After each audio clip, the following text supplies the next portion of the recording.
হযরত আলী রাদিয়াল্লাহু তাআলা আনহু এর অবিস্মরণীয় ঘটনা।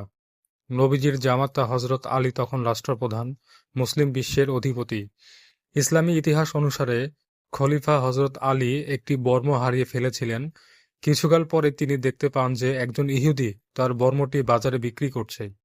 হযরত আলী দাবি করেন যে বর্মটি তার। ইহুদি লোকটি তাতে অস্বীকৃতি জানায় এবং বলে বর্মটি তার।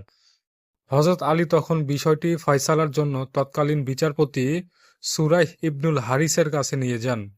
বিচারপতি দুজনের কথা শোনেন এবং হযরত আলীকে তার দাবির সপক্ষে সাক্ষী পেশ করতে বলেন।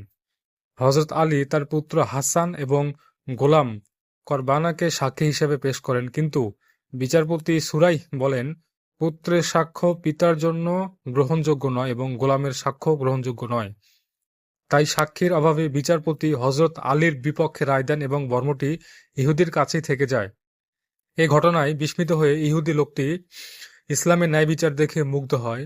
সে বলে, যে ধর্ম তার প্রধান শাসকের বিপক্ষে রায় দিতে পারে তা অবশ্যই সত্য ধর্ম। এরপর সে হযরত আলীর কাছে বর্মটি ফিরিয়ে দেয় এবং ইসলাম ধর্ম গ্রহণ করেন। সুবহানাল্লাহ।